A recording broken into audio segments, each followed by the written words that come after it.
مرندا كتاغو كرسي كما جند أرسفوف ملي بدكال الله يدين محمدا ngare dowrden jabbaru goppen be njulata. Assalamu alaikum on bandiraɓe tedduɓe, en calmini en juurima dendagal bandiraɓe mboɗo sikki so tawi on jii ndeɗo jonde en paamat ko galle ceerno men, ceerno mo ganduɗa hoore ma komo kewɗen haalde haala muɗum kono kadi komo jamanu o faami, o woni ceerno men ceerno Mamadou Djimba Ba. kono noon omo takkodire o mo ganduɗa hoore ma ko ɓiyi ko hande o jagguɗo golle ɗe e junggo muɗum ñaamu, o woni ceerno Saydou Nourou. ɗiɗo jammaji nde wonno ko jammaji ɓuure ɗum noon ɓayri cewdiɗon ko seerenɓe meɗen hono ceerno Saydou ko yiiɗi fof mbiyatmi ko ceerno Saydou salmin bandiraɓe. Assalamu aleykum wa rahmatullahi taala wa barakatuhu. Alhamdulillahi rabbil alamina. En calmini en juurima dendagal julɓe kala, adi fof nde calminten ko jinnaɗo men jooɗiɗo ɗo. eɗen ñagonomo Allah cellal timmugal e balɗe juɗɗe e jaarugol yeeso. Kanko e dendagal musidɓe julɓe. sen ummima ɗon calminen hono giƴƴi ko neni ganduɗa ne wiye bamen Baba Oumar Ndiaye e jeeya Jammal Sokku nokku Edi. Alhamdulillahi rabbil alamin. oɗo ko miñum ceerno Mouhamadou Djimba Ba ene wiye Amadou Djimba, ummi ko ha Mauritanie, ari ɗo juurade jinnaɗo o. Alhamdulillah, hitande foof walla saaha fof ara juurade jinnaɗo o.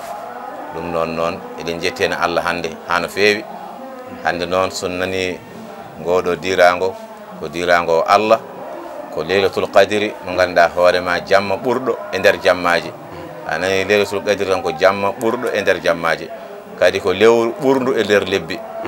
oɗo jamma noon baɗeteɗo ɗo o fuɗɗi koye suudu, e nde fuɗɗima e suudu hunde mawni yalti fayi hakkude galle, e hunde ɓeydi mawnude yalti noon fayi bedda.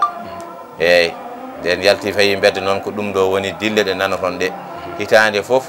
hono jinnaɗo men ceerno Mouhamadou Djimba omo mawnina ɗum, julɓe foof ala to gummota ko garata garde mballudemo mawninde oɗo jamma Leylatul Qadri o mo ganduɗa hoore ma ko ɓe mbima sa tawi a hawri e jamma o a malama a sahodini.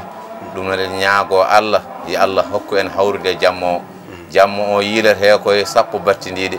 enen noon enen tijaniyankoɓe noon eɗen jaggi nogas e jeegom jofi jeeɗiɗi. enen tijaniyankoɓe eɗen jaggi ɗum ɗon gila nden ha joni en goppani wadde kala ko jagguɗen tan gandanɗa hoore ma ko nelaɗo Allah yaade men e hunde. e tijaniya ko lawol Cheikh Tidiane wiyete, kono lawol ngol ko lawol Rasulullahi sallallahu alaihi wasallam. eɗen ñaago Allah noon yo Allah nawru ɗum yeeso. e hitande fof ina ɓeydo, hitande fof julɓe ne ɓeydo hen hewde, hitande fof ina ɓeydo. e ɗum ɗon noon kala ko Allah wondi tan yarata yeeso, kala ko Allah wondani yahata. e ɗum noon eɗen jetti hen Allah ha no feewi. eɗen jetti jinnaɓe inen duwi machallah alhamdulillah.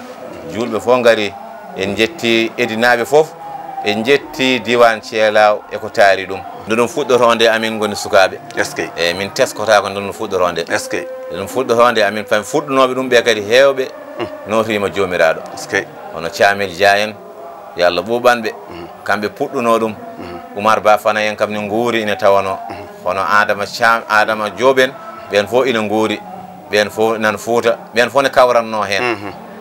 haɗi ɓe hawrude hen tan ko gandu. nde ɗum yonti nde kadi mi noddiɓe kamɓe foof gantini ɓe mbi yoɓe jaafe, sinno ko sago mabɓe garat ɓe kawra hen inchallahu rabbi. kono kam ɗum fuɗɗima ko ɓooyi, machallah fuɗɗima ko ɓooyi. guila to yimɓe puɗɗi e lewru ndu ha to ndu yarata ɗo henna ha lewru ndu hande nana maaya, holno julɗo foti waade e lewru he ha wawa dañde barke nduɗo lewru teddun ndu gonɗen. so tawi neɗɗo de o hoori lewru korka ha lewru korka ndu maayi o ɓeydaki e diine makko, yo andu de lewru ndu o jaɓanaka ɗum. neɗɗo de so tawi hoori lewru korka, so tawi korka yawti omo foti ɓeydade, nde tawno jomiraɗo wi lewru ndu ko min yoɓanta hooram. e wade ko jomiraɗo yoɓata noon poɗɗa ko tinnade e diine ma, surtout ma noon ɗiɗo sappo battidiɗe. eyyi ɗiɗo sappo battidiɗe lewru korka hono mum ala.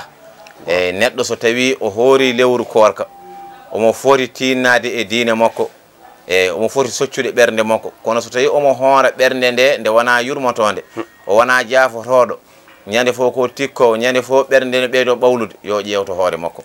ɗum noon eɗen ñaago Allah yo Allah hokku en jaɓanede yo Allah hokku en kadi jaɓanede yo Allah fewndu en kadi kadi inchallah ɗo yaltaɗo oɗo jinnaɗo mo garɗuno hande juurade alhamdulillahi rabbil alamina de alhamdulillah wana Sénégal fof wiyete ko aduna o fof ala majjuɗomo hen eyyi kadi ina gandimo koɗo nelaɗo Allah fawno koyngal mum ko ɗo no fayi koyngal makko eyyi o meeɗa jangguinde ɓiyi ko école kala ɓiɗɗo jibinaɗo mawni o nawata ɗum koye allol qur'an ɓiɓɓe makko fof ko qur'an o waɗi ɗum ko gilli makko e qur'ana wadde Allah hokkimo ɗum eyyi Allah hokkimo ɓiɓɓe makko fof machallah ko almuɓe ɗum noon ko yettude Allah yettude kadi ɗo ummi ɗo eyyi amin nana e konguɗi makko hono jinnaɗo makko jibinɗomo debbo meeɗa hawrude gorko e bedda sukundu mum meeɗa yaltude e bedda ɗum noon meeɗa ñamde kadi e boowal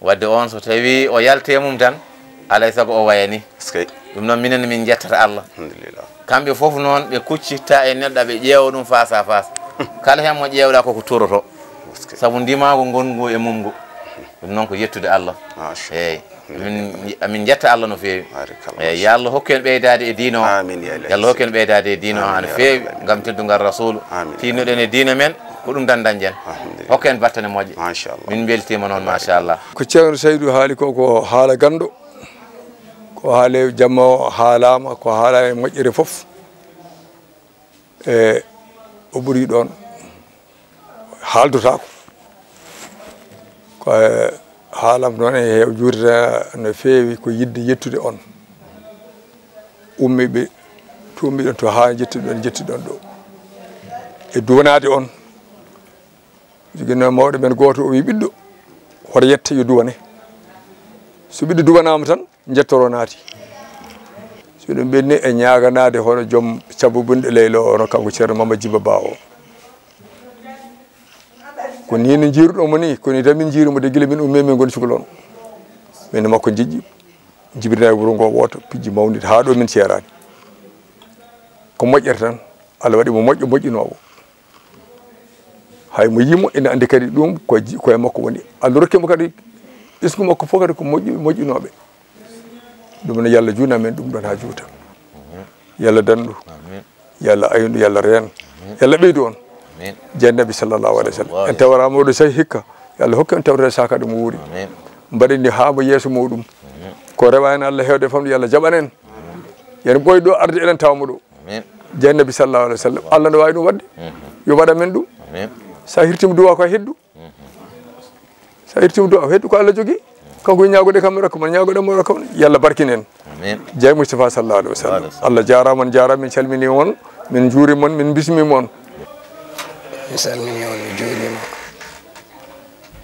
mi ñaago Allah nde Allah manan waɗa e mon barke Allah juurna balɗe moƴƴina barte mbeɗa yetta hen jinnaɗa moɗo e sehil makko oɗo ko kamɓe fof koɓe jinnaɓam e oɗo ceerno Saydou kanko woni afo galle o yo Allah juurnu balɗe mabɓe moƴƴina battane mabɓe e soknaɓe galle o mbeɗa yettaɓe mbeɗa duwanoɓe yo Allah juurnu balɗe mabɓe moƴƴina battane mabɓe ɓe ɓooya kadi yimɓe arde e mabɓe tawa ɓe guuri aɓe celli mbeɗa yetta moon mbeɗa duwano moɗon noon kadi ko Allah kadi yetti on duwani on yo Allah manan rokku en manan jabanede ko ndewɗen Allah e lewru he dande nde noon ne saali eɗen jogui noon koreji men garɗe ɗum ɗo e jawti to dow manan ko ɓeydeto lelo yima goto wiyete ko Mamadou Bocar Abdoulaye kañum woni almami manan ɗo wiyete Beyla e Modi Binta yo onne guila e gurdam yo ceerno Mountaga Tall koɗo galle mum ɗo heewi wonde so ari ha sukaɓe muɗum ɗomtiɓe hande ɓe yo hitande fof mbiyata ko yaro hoora ɗon alhamdu kullan wadani jeyɗo binde fof o pindinde ene waseede jojjuɗo reweede fof malaikaji yimɓe jinne denta tagore fof